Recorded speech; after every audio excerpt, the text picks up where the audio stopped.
বাংলাদেশ ডাক বিভাগ পরিচালনার উদ্দেশ্যে পুরো বাংলাদেশকে 5টি সার্কেলে বিভক্ত করা হয়।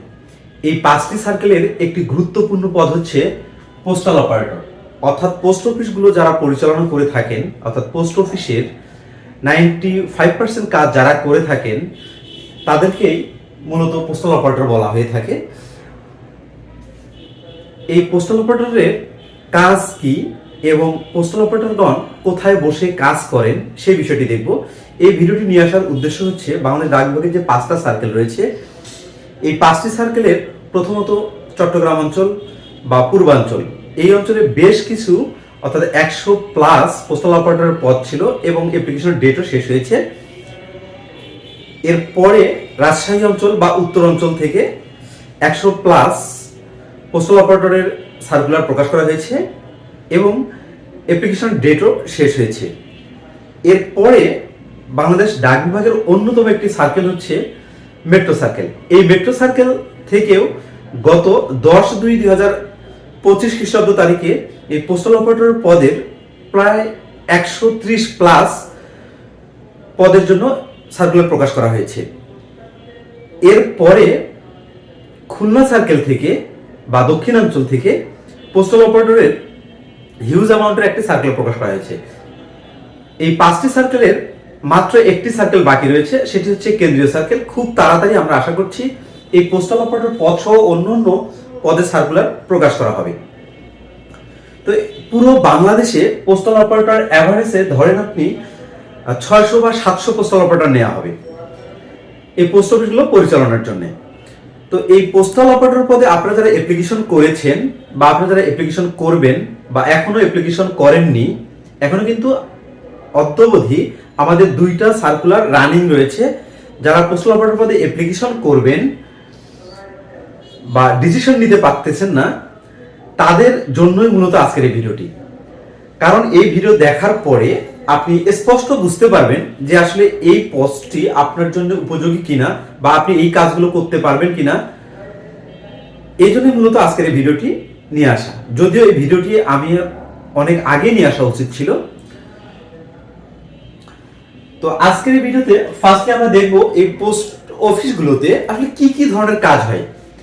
দেখুন, পোস্ট অফিসগুলোর মধ্যে কিন্তু ক্যাটাগরি রয়েছে, যেমন এ গ্রেড পোস্ট অফিস রয়েছে, বি গ্রেড পোস্ট অফিস রয়েছে, সাব পোস্ট অফিস রয়েছে। এই যে পোস্ট অফিসগুলো, এই পোস্ট অফিসগুলোতে আকারের ভিত্তিতে বা অবস্থানের ভিত্তিতে বা মানের ভিত্তিতে পদ সংখ্যা কম বেশি হতে পারে। অর্থাৎ কোনো পোস্ট অফিসে সংস্থাপন কম, কোনো পোস্ট অফিসে সংস্থাপন বেশি, এ ধরনের হতে পারে। তো সবগুলো পোস্ট অফিসেই মূলত পোস্টাল অপারেটররাই ম্যাক্সিমাম কাজগুলো করে থাকে। তো এই পোস্টাল অপারেটর কি কি ধরনের কাজ করে থাকে আমি আজকের ভিডিওতে সবগুলো বিষয়ে আলোচনা করার চেষ্টা করব। তবে একটি গুরুত্বপূর্ণ বিষয় হচ্ছে এই ভিডিওর শেষে 2 মিনিটের একটি স্পেশাল ভিডিও থাকবে। এই ভিডিওটি আমার একজন শ্রদ্ধেয় স্যারের কাছ থেকে আমি এটি সংগ্রহ করেছি। এই ভিডিওর মাধ্যমে আমি আমার ওই স্যারকে ধন্যবাদ জানাচ্ছি আমাকে হেল্প করার জন্য। তো দেখুন, পোস্ট অফিসে মূলত কাজ হচ্ছে আর্টিকেল নিয়ে বা চিঠি নিয়ে, আমাদের এটা ধারণা, বাট তা কিন্তু নয়। আর্টিকেল বা চিঠি বা হচ্ছে কোনো একটা প্রোডাক্ট এক জায়গা থেকে আরেক জায়গায় পাঠাবেন, এটার ভিত্তি করে কিন্তু পোস্ট অফিস নির্মাণ করা।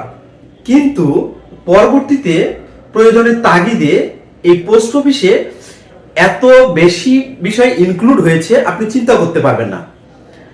আমরা যারা বাইরে থাকি তারা অনেকেই মনে করি পোস্ট অফিসে আসলে কাজ নেই, কাজের কিন্তু শেষ নেই পোস্ট অফিসে। প্রথমত, একটা পোস্ট অফিসে একটি কাউন্টার থাকবে, একাধিক কাউন্টার থাকতে পারে পোস্ট অফিসের অবস্থানের উপর ভিত্তি করে। এই কাউন্টারে মূলত কাজ কি? আপনি যদি একটি চিঠি এক জায়গা থেকে অন্য স্থানে পাঠান বা আপনার বন্ধুর কাছে পাঠাইতে চান বা বাইরের কান্ট্রিতে পাঠাতে চান, সেক্ষেত্রে কিন্তু ওই বুকিং অফিসে আপনাকে আসতে হবে। আসার পর ওখানকার যে পোস্টাল অপারেটর রয়েছেন, পোস্টাল অপারেটর নির্দেশনা মোতাবেক আপনাকে প্রয়োজনীয় ডকুমেন্টস দিতে হবে। দেওয়ার পর উনি একটি কাগজে এন্ট্রি করবেন, অর্থাৎ আপনার কাছ থেকে শোনা হবে যে আসলে এই প্রোডাক্টটা আপনি কিভাবে পাঠাতে চান। কারণ একই প্রোডাক্ট কিন্তু বিভিন্নভাবে আপনি পাঠাতে পারেন, অর্থাৎ পোস্ট অফিসের বিভিন্ন সার্ভিস রয়েছে। যেমন আমি যদি বলি রেজিস্ট্রি একটা সার্ভিস রয়েছে আমাদের, জিপি একটা সার্ভিস রয়েছে আমাদের, এরপরে ইএমএস একটা সার্ভিস রয়েছে। এই ইএমএসটা কিন্তু বাইরের কান্ট্রির জন্য, এবং আর একটা রেজিস্ট্রি রয়েছে, এটা হচ্ছে বাইরের কান্ট্রির জন্য। এবং পার্সেল, যে আর্টিকেলগুলো 2 কেজির উপরে, সেগুলো পার্সেল করা হয় বাইরের কান্ট্রির জন্য। তো এই যে প্রোডাক্টের যে ক্যাটাগরি, এই প্রোডাক্টের ক্যাটাগরির উপর ডিপেন্ড করে আপনার খরচটা আপনাকে দিতে হয়।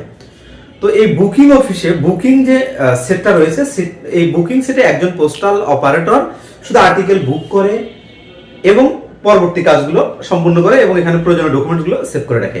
এছাড়াও পোস্ট অফিসে এটা হচ্ছে বেসিক থিঙ্কিং এর কাজ। এছাড়াও যেমন পরবর্তীতে অর্থনৈতিক কিছু কাজ যুক্ত হয়, যেমন সঞ্চয় ব্যাংক রয়েছে, তারপরে ডাক জীবন বীমার যে কাজগুলো করা হয়, রুট লেভেলে কিন্তু পোস্ট অফিসে মূলত কাজগুলো করে থাকে। মানি অর্ডারের কাজ করে থাকে, পোস্টাল অপারেটর পোস্টাল অর্ডারের কাজ করে থাকে, পোস্টাল ক্যাশ কার্ডের কাজ করে থাকে, ইএমটিএস এর কাজ করে থাকে। এই শুধু পোস্টাল অপারেটর গণে।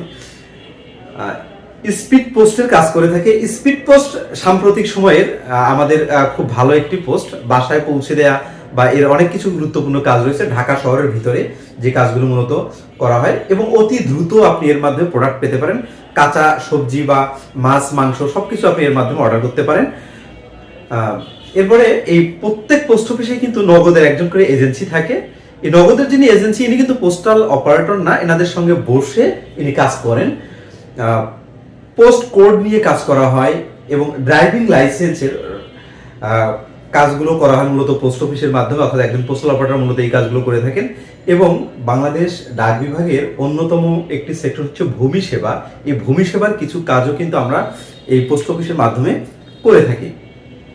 তো এখানে আপনি যে কাজগুলো শুনলেন, মূলত এই ধরনের কাজগুলো পোস্ট অফিসে করা হয়ে থাকে, বিভিন্নভাবে করা হয়ে থাকে। এবং সারাদিন যে চিঠিগুলো পাওয়া হয়, এই চিঠিগুলো দিন শেষে ডেসপাচ দেওয়ার পরে একটা হিসাব নিকাশ করা হয়। এই হিসাব নিকাশ অর্থাৎ হচ্ছে রিসিভ কতগুলো হলো এবং ডেসপাচ কতগুলো, এটা কিন্তু মিলে যেতে হয়। এই কাজগুলো কিন্তু পোস্টাল অপারেটরদেরকে করতে হয়। এখন আমরা দেখব যে আসলে এই পোস্টাল অপারেটর যে কাজের কথা বললাম, এই কাজগুলো কোথায় বসে আপনারা করবেন, অর্থাৎ আমার স্যারের পাঠানো যে স্পেশাল ভিডিওটি, এই স্পেশাল ভিডিওটি আপনারা দেখলেই বুঝতে পারবেন। যদি আপনাদের এই ভিডিওটি ভালো লেগে থাকে, অবশ্যই আমার চ্যানেলটি সাবস্ক্রাইব করে রাখবেন।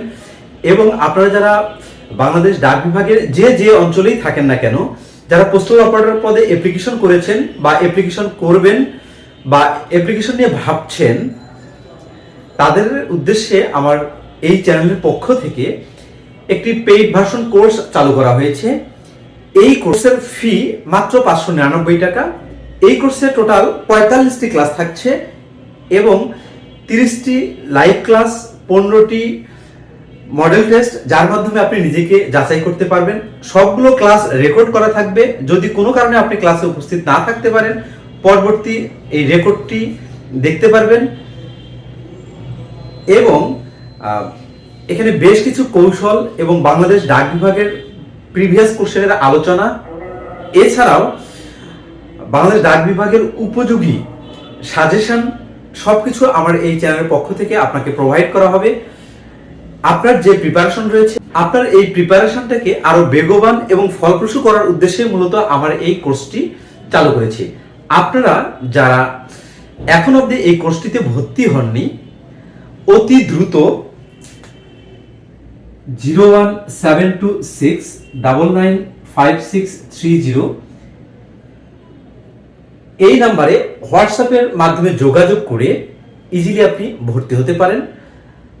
আপনাদের পরীক্ষা ভালো হোক, এই প্রত্যাশা ব্যক্ত করে আজকের আমাদের 2 মিনিটের ভিডিওটি দেখার জন্য আহ্বান জানাচ্ছি। এটা হচ্ছে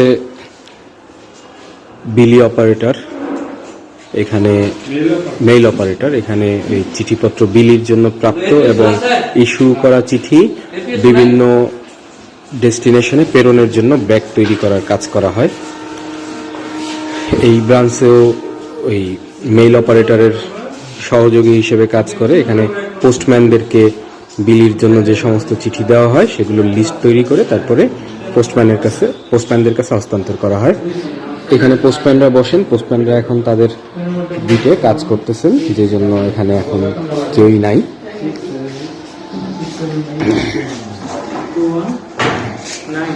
এই ব্রাঞ্চে সাব অ্যাকাউন্ট একজন অপারেটর কাজ করেন, এই হিসাবাধীন যে সমস্ত অফিস আছে তার সাব অ্যাকাউন্ট দেখাশোনা করেন।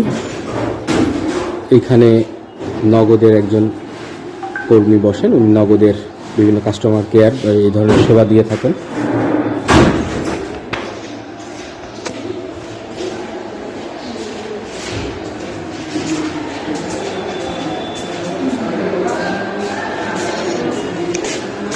এখানে হচ্ছে রেজি এবং জিপি ইস্যু আর স্ট্যাম্প ভেন্ডার, স্ট্যাম্প বিক্রয় এবং হচ্ছে চিঠিপত্র ইস্যুর কাজ করা হয় এই ব্রাঞ্চে।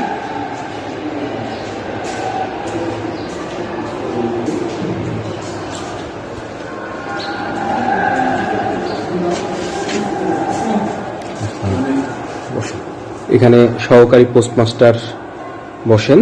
এই ব্রাঞ্চটা হচ্ছে সেভিংস সঞ্চয় শাখা। এখানে দুইজন অপারেটর কাজ করেন, সঞ্চয়পত্র, সঞ্চয় ব্যাংক এই সংক্রান্ত কাজকর্ম হয়।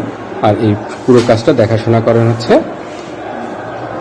সহকারী পোস্টমাস্টার, যাকে এপিএম বলা হয়।